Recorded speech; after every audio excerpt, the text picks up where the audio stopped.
السلام علیکم ورحمۃ اللہ وبرکاتہ۔ دوستوں، امید کرتا ہوں آپ خیریت سے ہوں گے۔ میں ہوں محمد مقصود قاسمی اور آپ دیکھ رہے ہیں باغ مدینہ یوٹیوب چینل۔ دوستوں، لاک ڈاؤن کے 4 سال بعد سے علاقے میوات میں کوئی عمومی تبلیغی جلسہ نہ ہونے پر کئی سالوں سے انقطاع کا سلسلہ جاری تھا۔ اس لیے قوم کے ہر خاص و عام افراد کا جلسے میں شرکت کا جوش و جذبہ جنون کی حد تک دیکھا گیا۔ مولانا الیاس کے ذریعے میوات سے دعوتی محنت کا آغاز ہونے کی بنیاد پر یہاں کے لوگوں میں تبلیغی دعوتی محنت پر مر مٹنے کا جذبہ یہاں کے عام لوگوں میں پایا جاتا ہے۔ اس سے پہلے مولانا سعد نے علماء کے درمیان خطاب کرتے ہوئے کہا کہ تعلیم اور تبلیغ ایک ہی چیز کے دو نام ہیں۔ بلغوا انی ولو آیا سے یہی بات متشرح ہوتی ہے۔ تعلیم اور تبلیغ کے درمیان صد سکندری حائل ہو گئی ہے۔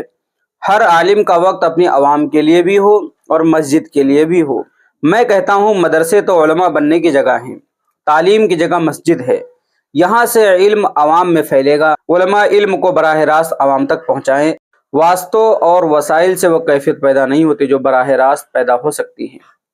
ہمیں ان اسباب و ذرائع نے علم سے غافل کر دیا۔ اخبار میں خبر پڑھنا خود جا کر دیکھنے کے برابر نہیں ہوتا۔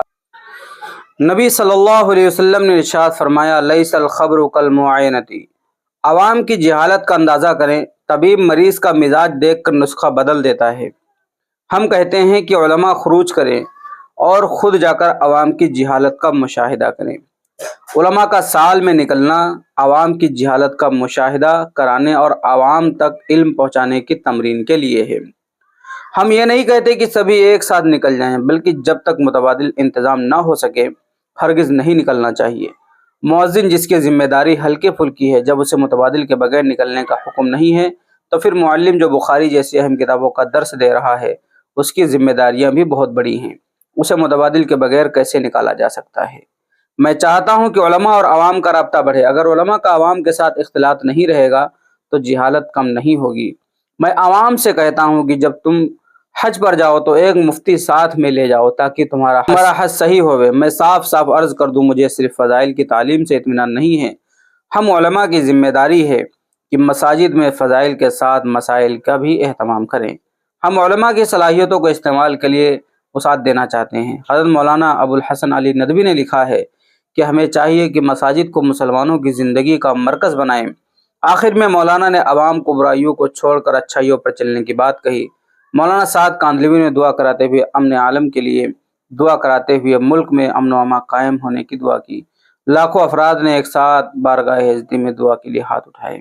دوستو، یہ تھا مولانا سعد صاحب کا مختصر سا بیان جو انہوں نے میوات کے جلسے میں تقریباً 4 سال کے بعد یہ جلسہ ہوا اتنا بڑا، اس کے اندر دیا ہے۔ اب آپ حضرات نے باتیں سن ہی لی ہیں، اب آپ حضرات کا اس کے متعلق کیا کہنا ہے نیچے کمنٹ باکس میں اپنی رائے کا اظہار ضرور کریں، اور پہلی بار چینل پر آئیں تو سبسکرائب بھی کر سکتے ہیں۔ چلیے دوستو، پھر ملتے ہیں انشاءاللہ جلدی کسی نئے ویڈیو میں کسی نئے ٹاپک کے ساتھ۔ السلام علیکم ورحمۃ اللہ وبرکاتہ۔